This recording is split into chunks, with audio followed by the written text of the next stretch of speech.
Good morning. This is KELOLAND on the go with all you need to know in news and weather as you start your day. The Fall River County Sheriff's Office and the Hot Springs Police Department are attempting to locate Jim Peschel, a man from Hot Springs. Peschel's family says he has been missing since Friday, July 29th. Before he left his home, Peschel said he was going to Menards in Rapid City. According to the family, Peschel has not been answering phone calls or been active on Facebook. If you have any information on where Jim Peschel is, you're asked to call the Fall River County Dispatch.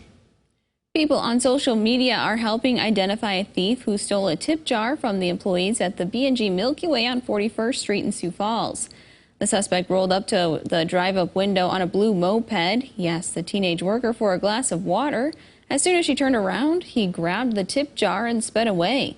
Bruce Bettmang says his daughter posted this security video on social media, and they believe they know who the man is. We put out on Facebook a video of it, and we offered a $100 reward. And within a couple of minutes, we had our customers calling in saying, we know him, he used to work for me, all kinds of things. It's unclear how much money was in the tip jar. The security video and tip information has been turned over to the Sioux Falls Police Department. Security cameras also played a key role in an arrest following a crash at another local business. Heather Taylor, co-owner of Taylor's Pantry, shared these photos after a fiery crash early Sunday morning at her business on the corner of 41st and Minnesota. Police arrested a 26-year-old man for DWI, hit and run, and other drug charges. The police department picked him up shortly after the accident occurred, and he had a scratch on his leg. I've told people that if he had gone a little bit in his trajectory further to the north, he would have run through another pump, had another explosion, and maybe wouldn't have come through that particular one. Taylor says she believes the total damage will end up being around $100,000. You can find more photos of the crash in a KELOLAND.com original by Eric Mayer. Drivers on I-29 in Sioux Falls got an unusual sight Tuesday afternoon. A plane was seen on the side of the road and not in the sky. The South Dakota Department of Public Safety says it fell off a trailer when a tire blew out near the 12th Street exit. Heat stress is taking its toll on the cornfields near Viborg. Chad Nelson farms just west of Viborg and says that heat and drought have affected all of his corn acres this year. It's caused the leaves to curl and the ears to not completely fill, which in turn will affect his yield. Anything that was able to put an ear, as you can see, a lot of it did put an ear on eventually, but it's going to, I would say it's probably going to cannibalize, and it's not going to fill it. So he's worried that he may not have enough grain to fill his contracts this year. Let's get a check of our weather with meteorologist Scott Munt. Good morning, Scott. All right. Good morning, Sarah. Good morning, everybody. Not as hot today, we'll put it that way. Temperatures in the 80s and 90s for afternoon highs. Many locations still well above average. Aside from maybe parts of northeastern South Dakota, we'll have temperatures in the 70s for highs, such as Watertown at 79, Ortonville at 77. Otherwise, 88 today in Sioux Falls, 90 in Pierre, 88 Rapid City, and 87 in Aberdeen. Not as humid today either. Lower dew point temperatures expected as we do go through the day today. More details on your forecast with Brian coming up. Thank you, Scott. Yesterday marked the 146th anniversary of the shooting of James Butler Hickok, better known as Wild Bill, in Deadwood. Later this month, to commemorate the anniversary, Wild Bill's gun will be sold at auction, and it's expected to bring a lot of money. The owner of the auction company says it's the stories that are attached to the relic of a revolver that makes it highly sought after. He's the lawman, he's the gambler, he's the drinker, he's the gunfighter, he's the scout, the spy, the showman, you name it. He's done it all. To learn more about Wild Bill's gun and the auction, head to this story right here on KELOLAND.com. It's been a busy year for a Sioux Falls musician, Mato Wayuhi. The young artist now lives in Los Angeles, but his Lakota roots have influenced his music and work on shows like Reservation Dogs.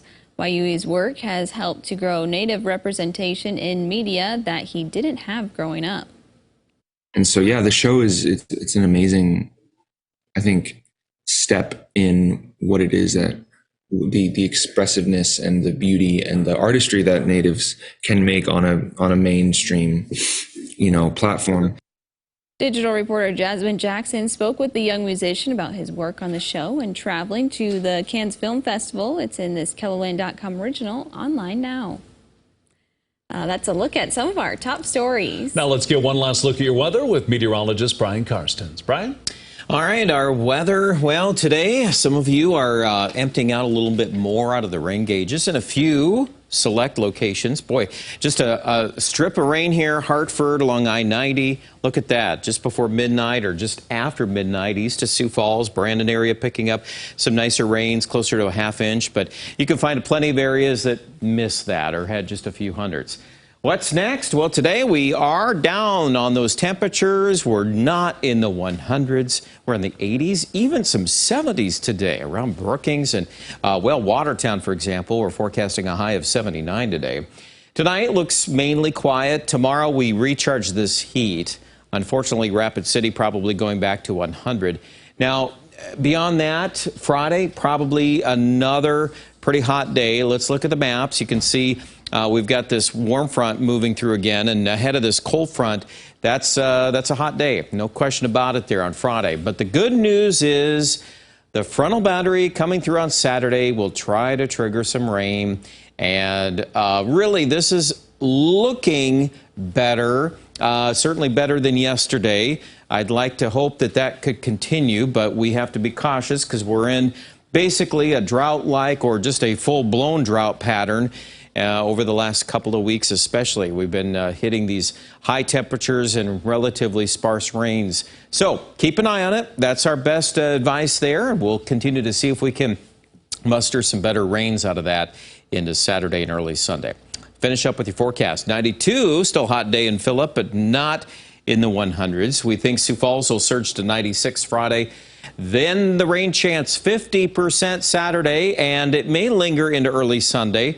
The longer we can draw this thing out, the better the chances we get, more meaningful rain over more locations. So that's the one thing we really want to see if there's more evidence to support that. We'll know more tomorrow and even later today. 98 in Aberdeen Friday, that's a hot day. We'll get some 80s going early next week, though. And I think Pier 2, while we do surge on the heat Thursday, Friday, there is some relief coming in that time window. I know for Pier, it'd be nice to pick up some rain, too. Obviously, we got a lot of folks now on this boat where it's been dry and very hot.